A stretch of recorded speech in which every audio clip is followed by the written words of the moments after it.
ಜೊತೆಗೆ ಸೋಮಾರೀಕರಣವನ್ನು ನಾವು ಹುಟ್ಟಾಕಿದ್ದೇವೆ. ಇದಕ್ಕೆ ನಿಮಗೆ ಗೊತ್ತಿದೆ ಏನೇನಕ್ಕೆ ಜನರು ಇತ್ತೀಚೆಗೆ ಸೋಮಾರಿಗಳಾಗ್ತಾ ಇದ್ದಾರೆ ಅಂತ.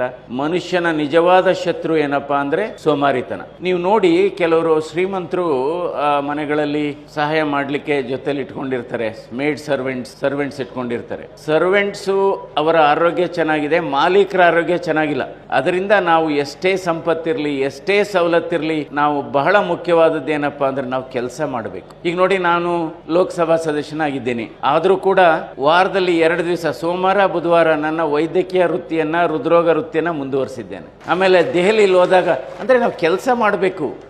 ಆ ಕೆಲಸ ಮಾಡಿದರೆ ನಿಮಗೆ ನಿಜವಾಗ್ಲೂ ಯಾವ ಜಿಮ್ಮು ಹೋಗ್ಬೇಕಾಗಿಲ್ಲ, ಯಾವುದೇ ಸೆಂಟರ್ಸ್ಗೆ ಹೋಗ್ಬೇಕಾಗಿಲ್ಲ. ಈ ದೆಹಲಿನಲ್ಲಿ ಎಲ್ಲ ಸಂದರ್ಭದಲ್ಲೂ ನಮ್ಮ ಶ್ರೀಮತಿಯರು ಬರೋಕ್ಕಾಗಲ್ಲ, ನಾವೇ ಐರನ್ ಮಾಡ್ಕೊತೀವಿ, ನಾವೇ ಸ್ವಲ್ಪ ಬಟ್ಟೆಯನ್ನು ಒಗಿತೀವಿ. ಎಷ್ಟು ಖುಷಿ ಕೊಡುತ್ತೆ. ಅದಕ್ಕೆ ಇಂಗ್ಲೀಷಲ್ಲಿ ಹೇಳ್ತೀವಿ, salute your work, you need not salute anybody. If you pollute your work, you have to salute lot of people. ಅದರಿಂದ ಸೋಮಾರಿತನ ಮಾತ್ರ ಇರಬಾರ್ದು. ನಾವು ಪ್ರತಿದಿನ 45ರಿಂದ 50 ನಿಮಿಷ ನಡೆದ್ರೆ ನಮ್ಮ ಆಯಸ್ಸು ಸುಮಾರು 10ರಿಂದ 12 ವರ್ಷ ಜಾಸ್ತಿ ಆಗುತ್ತೆ. ಅದರಿಂದ ಹೃದಯ ಕೂಡ ಅದೇ ಹೇಳುತ್ತೆ, ನೀನು ನನಗಾಗಿ 1 ತಾಸು ಚಲಿಸು, ನಾನು ನಿನಗಾಗಿ ನಿರಂತರವಾಗಿ ನುಡಿಯುತ್ತೇನೆ ಇಂತಿ ಹೃದಯ ಅಂತ ಹೃದಯ ಕೂಡ ಹೇಳುತ್ತೆ. ಹೃದಯ ಒಂದು ಅದ್ಭುತವಾದ ಅಂಗ. ಯಾಕೆಂದ್ರೆ ನಮ್ಮ ಶರೀರದಲ್ಲಿ ನಿದ್ರೆ ಮಾಡದೇ ಇರತಕ್ಕಂಥದ್ದು, ವಿಶ್ರಾಂತಿ ತಗೊಳ್ಳದೇ ಇರತಕ್ಕಂಥ ಯಾವುದಾದ್ರೂ ಅಂಗಾಂಗ ಇದ್ರೆ ಅದು ಹೃದಯ. ಹೃದಯ ಒಂದು ಅದ್ಭುತ ಫಿಲಾಂಥ್ರಫಿಸ್ಟ್ ಆರ್ಗನ್, ಮಹಾದಾನಿ ಅಂತ ಹೇಳ್ಬೋದು. ಪ್ರತಿದಿನ ಸುಮಾರು 1 ಲಕ್ಷ ಬಾರಿ ಹೃದಯ ಮಿಡಿಯುತ್ತೆ. 6ರಿಂದ 7 ಸಾವಿರ ಲೀಟ್ರಷ್ಟು ಬ್ಲಡ್ಡನ್ನು ಅದು ಚಿಮ್ಮುತ್ತೆ. ಆದರೆ ತನಗಾಗಿ ಉಪಯೋಗಿಸ್ಕೊಳ್ಳೋದು ಕೇವಲ 5%. ಇನ್ನು 95%ನ್ನ ಬೇರೆ ಬೇರೆ ಅಂಗಾಂಗಗಳಿಗೆ ಅದು ಅನಿಸುತ್ತೆ. ಅದರ ಸಂದೇಶ ಏನು ಅಂದರೆ, ನಾವು ಬದುಕಬೇಕು, ಬೇರೆಯವ್ರಿಗೂ ಸಹಾಯ ಮಾಡಬೇಕು, ನಾವು ಹಂಚಿ ತಿನ್ನಬೇಕು, ಕಿತ್ತು ತಿನ್ನಬಾರ್ದು, ನಾವು ಉಳಿಸಿದ್ದು ಕೊಡಬೇಕೇ ಹೊರತು ಅಳಿಸಿದ್ದು ಕೊಡಬಾರ್ದು. ಅವಿಭಾಜ್ಯ ಕುಟುಂಬಗಳು ಒಡೆದೋಗಿರೋದು ಕೂಡ ಈ ಕಾಯಿಲೆಗಳಿಗೆ ಕಾರಣ. ಒತ್ತಡ ಜಾಸ್ತಿ ಆಗ್ತಿದೆ. ಒಂದೇ ಮನೆಯಲ್ಲಿ 15 ಜನ ಇರೋರು, ಎಲ್ಲ ಸಮನಾಗಿ ಕೆಲಸ ಹಂಚ್ಕೊಳ್ಳೋರು, ಒತ್ತಡ ಹಂಚ್ಕೊಳ್ಳೋರು, ಸಮಸ್ಯೆಗಳನ್ನ ಹಂಚ್ಕೊಳ್ಳೋರು.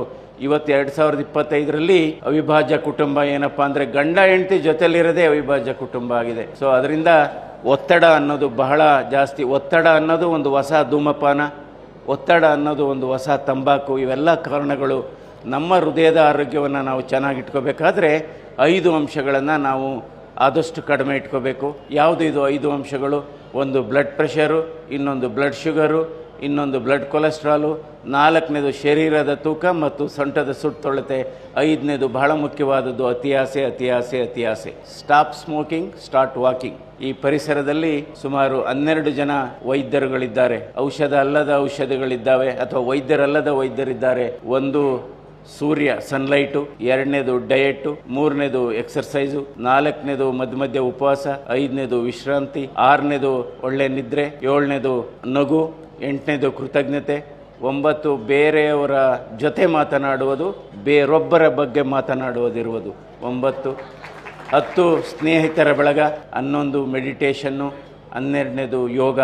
ಇದನ್ನೆಲ್ಲ ಅನುಸರಿಸಿದರೆ, ಅಂದರೆ ಕೆಲವು ರೋಗಿಗಳಿದ್ದಾರೆ, ರೋಗ ಇಲ್ಲದ ರೋಗಿಗಳು ಕೂಡ ಇದ್ದಾರೆ.